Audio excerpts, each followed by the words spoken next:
আসসালামু আলাইকুম। শুভ দুপুর। আজ 13 জুলাই 2026। দেখতে দেখতে আমাদের 2 বছর হতে চলল ফ্যাসিস্ট সরকারের বিদায়। এর মধ্যে মাঝখানে অন্তর্বর্তী সরকার গেছে, বর্তমানে নির্বাচিত সরকার বিএনপি সরকার দেশ পরিচালনা করছে।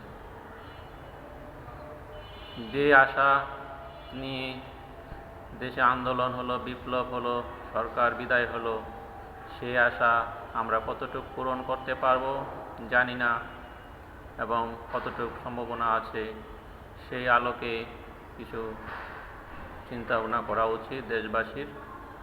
আমি আমার পক্ষ থেকে আমাদের শিক্ষা ব্যবস্থার উপর কিছু কথা বলছি।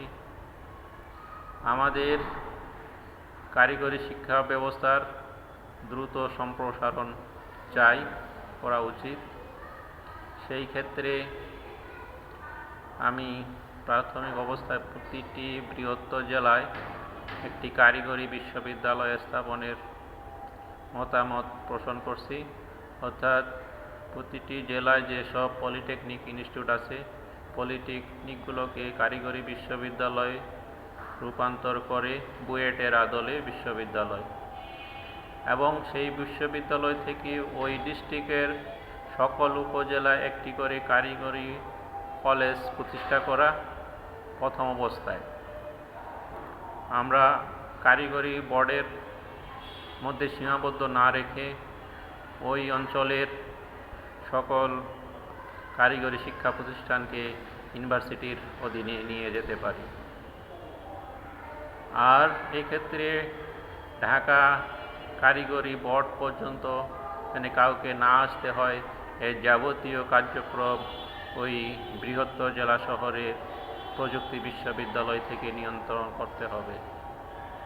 আমাদের সব কিছুকে সহজ করে তুলতে হবে, জটিলতা পরিহার করতে হবে।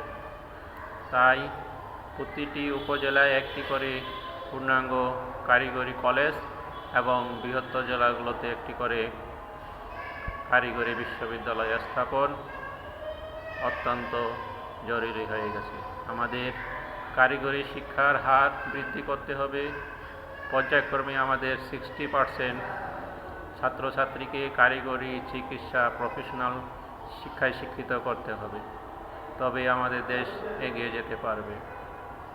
তো আমি যেটা বলছিলাম, যদি আমি ধরি দিনাজপুর পলিটেকনিক কলেজকে আমরা দিনাজপুর প্রযুক্তি বিশ্ববিদ্যালয়ে রূপান্তর করি বুয়েটের আদলে, এবং সেই বিশ্ববিদ্যালয়ের অধীনে দিনাজপুরের যত আছে, বৃহত্তর দিনাজপুরের যত উপজেলা আছে, সব উপজেলায় একটি করে কারিগরি কলেজ, ভোকেশনাল যাই হোক না কেন, এই সংক্রান্ত যাবতীয় শিক্ষা এই কারিগরি প্রযুক্তি বিশ্ববিদ্যালয় থেকেই নিয়ন্ত্রণ করা হবে এবং তার সার্টিফিকেট প্রদান করা হবে।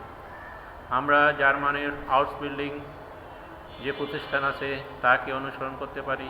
একটি প্রতিষ্ঠানে 3000 কোর্স প্রচলিত আছে, সেটা 2 বছরের ডিপ্লোমা, 3 বছরের ডিপ্লোমা, 4 বছরের ডিপ্লোমা, সকল ধরনের শিক্ষা একটি প্রতিষ্ঠান থেকেই দেওয়া হয়, এবং সেখানে 3000 সাবজেক্টের উপর ডিপ্লোমা করার সুযোগ আছে।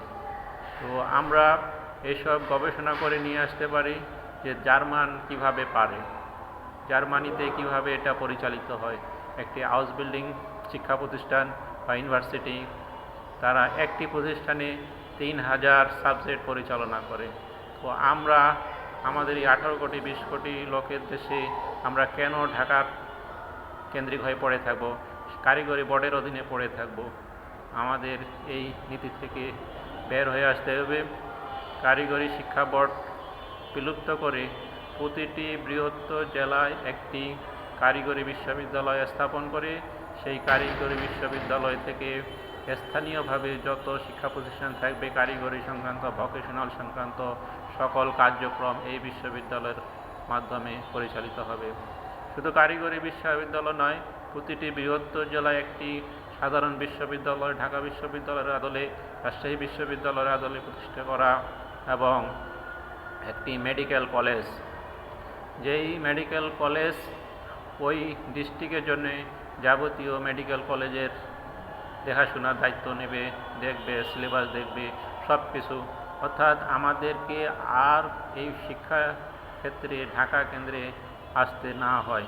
যার যার ডিস্ট্রিক্ট, যে ডিস্ট্রিক্ট সেই ডিস্ট্রিক্টেই তাদের শিক্ষা কার্যক্রম পরিচালিত হবে এবং নীতিমালা হয়তো একই থাকবে, কিন্তু অবস্থানটা ভিন্ন থাকবে। এভাবে আমাদের কারিগরি, প্রফেশনাল বা পেশাগত শিক্ষা ব্যবস্থা ঢেলে সাজাতে হবে। আগামী কয়েক বছরের মধ্যে এটা পরিবর্তন করা জরুরি। আলী বাবা, বিটিভি, ঢাকা।